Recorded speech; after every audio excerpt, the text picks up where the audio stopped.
Hai teman-teman, tahukah bagaimana menjadi guru yang profesional? Sebelumnya, mari kita perkenalkan anggota kelompok kami. Saya Emily. Hai, aku Dwika.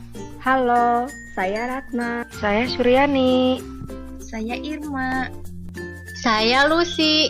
Ciri-ciri guru profesional. Ciri-ciri guru profesional dibagi menjadi dua gugus. Yang pertama, gugus pengetahuan dan penguasaan teknik dasar profesional. Kedua, gugus kemampuan profesional. Dalam gugus yang pertama, guru profesional harus memiliki hal-hal berikut. Yang pertama, mengetahui tentang kedisiplinan. Kedua, menguasai bidang studi. Ketiga, mengetahui tentang perkembangan belajar. Keempat, mengetahui teori-teori belajar.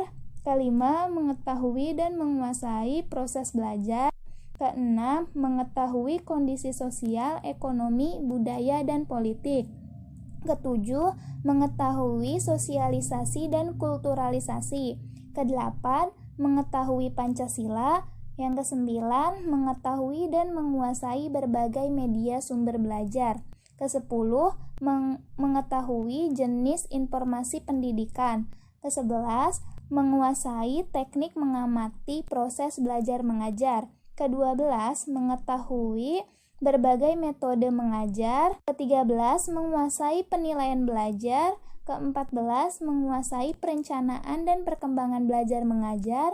Ke-15, mengetahui dinamika hubungan interaksi antar manusia. Ke-16, mengetahui sistem pendidikan yang terpadu. Ke-17, menguasai teknik memperoleh informasi untuk proses pengambilan keputusan. Gugus kemampuan profesional mencakup: yang pertama, perencanaan program pembelajaran. Komponen yang harus disiapkan adalah: yang pertama, merumuskan tujuan-tujuan instruksional. Yang kedua, menguraikan deskripsi satuan bahasan, menetapkan tujuan pembelajaran. Yang ketiga, merancang kegiatan belajar mengajar. Yang keempat, memilih media dan sumber belajar.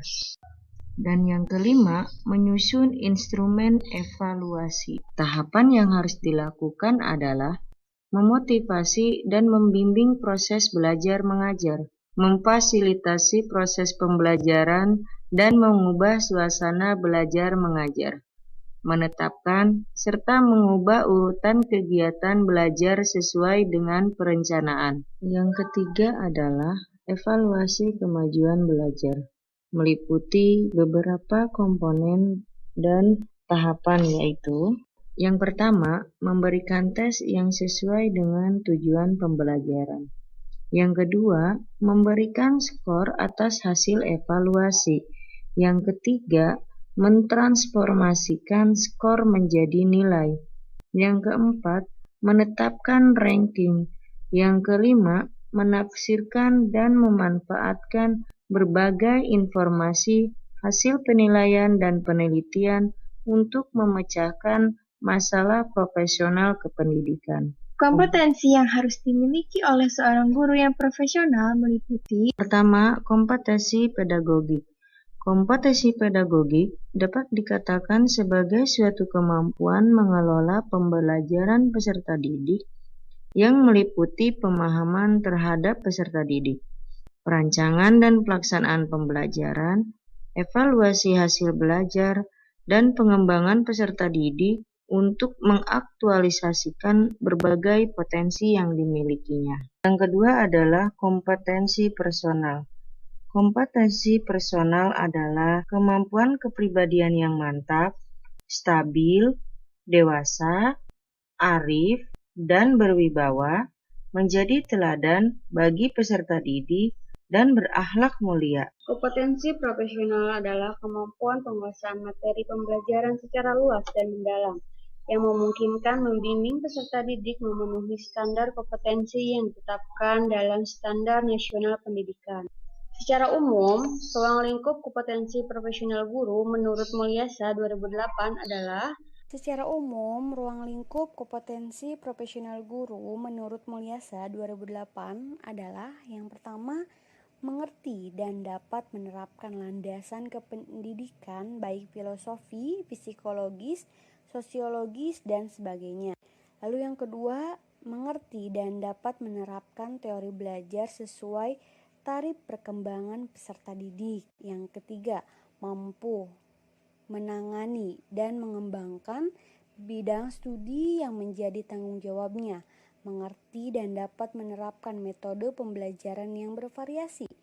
Lalu yang terakhir, yang keempat, mampu mengembangkan dan menggunakan berbagai alat, media, dan sumber belajar yang relevan. Secara khusus, kompetensi profesional guru dapat dijabarkan antara lain: yang pertama, memahami standar nasional pendidikan; yang kedua, mengembangkan kurikulum tingkat satuan pendidikan; yang ketiga, menguasai materi standar; yang keempat, mengelola program pembelajaran; dan yang terakhir, yang kelima, mengelola kelas. Yang keempat, kompetensi sosial, yaitu kemampuan guru sebagai bagian dan masyarakat untuk berkomunikasi dan bergaul secara efektif dengan peserta didik, sama pendidik, tenaga kependidikan, orang tua atau wali peserta didik, dan masyarakat sekitar. Strategi menjadi guru profesional. Guru adalah profesi yang penuh dengan tanggung jawab. Proses pendidikan secara langsung diemban di pundak guru, karena guru yang berinteraksi dengan murid sebagai sasaran utama pengembangan pendidikan. Untuk bisa menghasilkan guru profesional, maka seorang guru wajib memiliki 4 kompetensi, meliputi kompetensi pedagogi, kompetensi personal, kompetensi profesional, dan kompetensi sosial.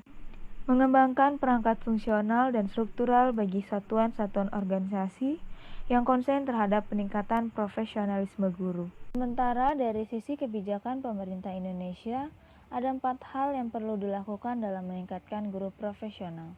Di antaranya, yang kedua, menyediakan paduan program pendidikan dan pelatihan bagi guru prajabatan maupun guru dalam jabatan dalam paradigma professional learning. Yang ketiga, menciptakan mekanisme penjaminan mutu guru, termasuk sistem perizinan bagi guru maupun lembaga penyelenggaraan pendidikan guru. Dan yang keempat adalah upaya lain yang dilakukan pemerintah adalah program sertifikasi sesuai amanat Undang-Undang Nomor 14 Tahun 2005 Pasal 42. Bagaimana? Apa sudah tahu syarat menjadi guru profesional? Jika sudah, mari menjadi guru profesional untuk menumbuhkan generasi yang cemerlang. Sampai jumpa.